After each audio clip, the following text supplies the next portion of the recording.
Welcome back to Spider-Man Life Story right here at Comicstorian. We take your favorite comic books and break them down into audio dramas, allowing you to keep up with the comic book world while getting on with your life.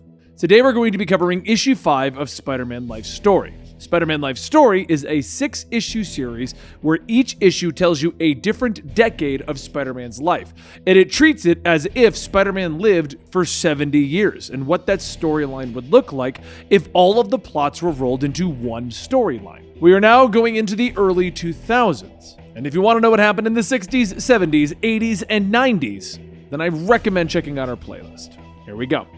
Spider-Man is slammed hard into a car, crumpling it. He stares out from his tattered and torn mask, and he lifts the car, throwing it back at his enemy.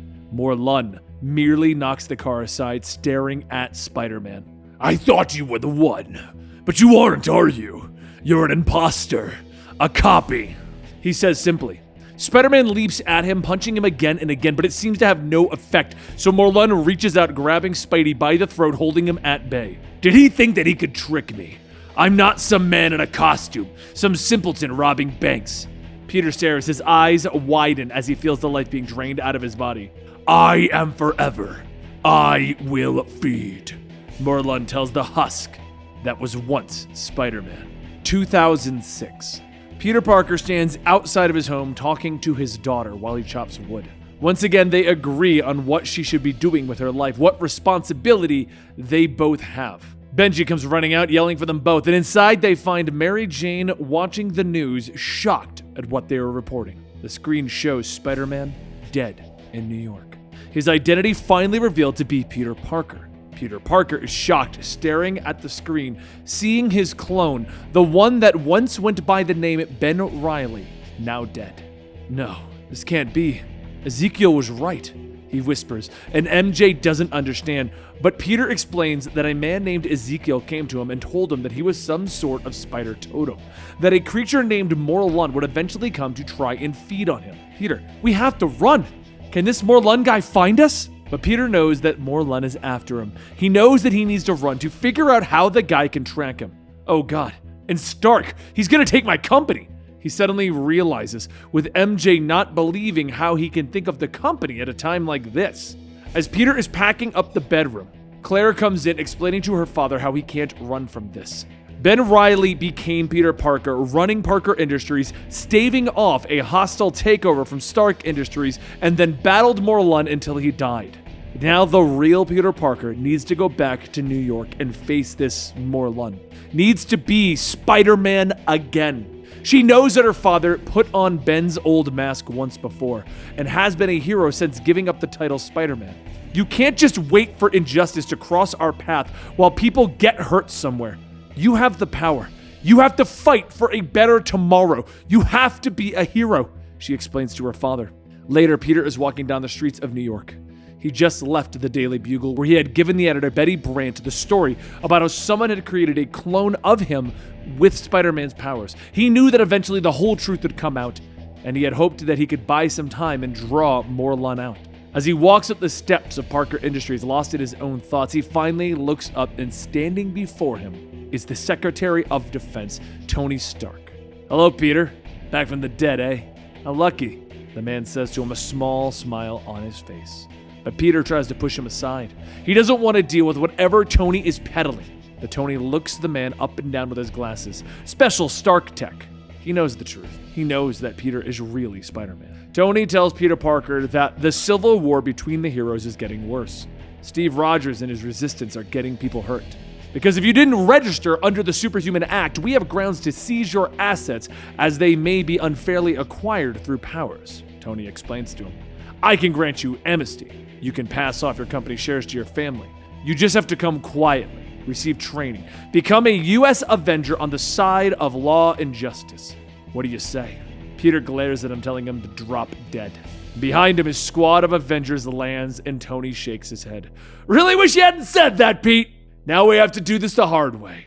Back at their house in Portland, Benji and Claire can't get their mother to turn off the news that's constantly playing, talking about Peter Parker. Claire turns away, looking out the front window into their lawn, and her eyes widen with fear and shock as she turns back to her family. Mom! Benji! Grab Mommy! Head out! She begins to scream, but her words are cut short as the front of the house explodes, and through the destruction, Moreland enters the home. Hello, Parkers. Is Peter home? He asks with a vicious smile. Back in the city, Peter is pushing himself faster than he has in years, dodging blasts and attacks from Stark's Avengers. You can't win this fight, Peter! You know that! Tony yells at him, now clad in his armor, but Peter tries to get away, working his way up a building. As a blast takes out the wall, he's thrown back down to the earth, and Tony hits him hard, bouncing the old man off of the side of a bus. Beating up on people, arresting people, who've only ever saved lives. How do you sleep at night, Tony? Peter asks, struggling to his feet, and the Avengers hit him again, knocking him into another blow from Tony. To tell you the truth, Peter, I haven't slept in years. Tony tells him, reaching down, arresting Peter, when suddenly a shield flies out, cracking Black Widow in the head. Avengers, assemble! Captain America cries out, leading his team of heroes into the fight. Back in Portland, Benji and Claire carry their mother outside, trying to escape, and they find the family car totals. It seems that the spider has fled. Moreland notes, following them outside. Such a shame. I wonder where I could get a snack.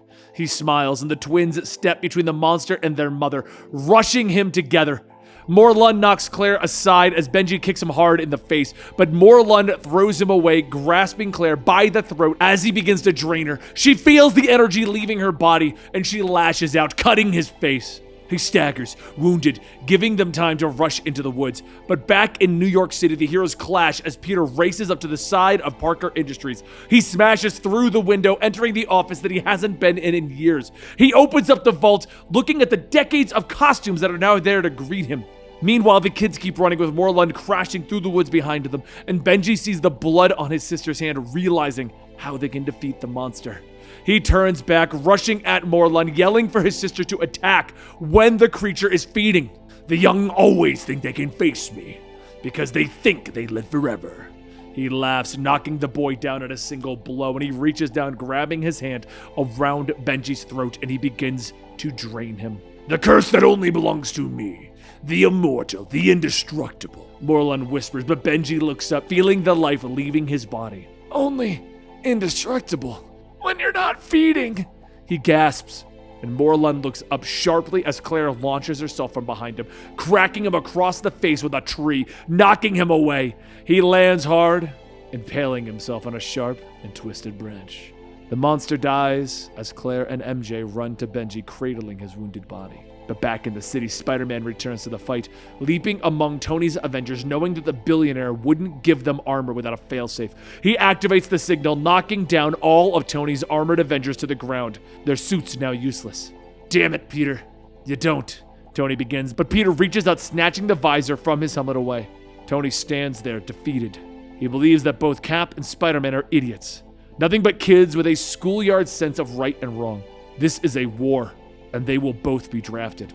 The armor pops off, and it reveals that Tony was piloting it remotely, and that the Tony that stood before them before was nothing more than a hologram. Hawkeye informs Cap that a helicarrier is incoming, and Steve tells Cloak to start teleporting them away. As they prepare to leave, Spider-Man apologizes for having disappeared. I wanted to protect my wife, my kids, he tells the hero. Steve nods, knowing why Peter did it, but he also knows that if his kids have powers, Tony will come for them one day too. They both enter Cloak's portal. You should know that an energy vampire is hunting me. We'll deal with it together, son, Captain America tells him, and Peter just laughs at Steve calling him that. We're both old men, Cap. We need to do what old men should have done and leave the world a better place before we go. And with those words, he steps into the darkness. This leads us to the inevitable conclusion of Life's story, with the death of Spider-Man. Hope you guys have been enjoying the Life Story storyline, and if you want to see the inevitable conclusion to this amazing retelling of Spider-Man's life, then stick around, subscribe to our channel, and I will see you next time right here at the Comicstorian channel.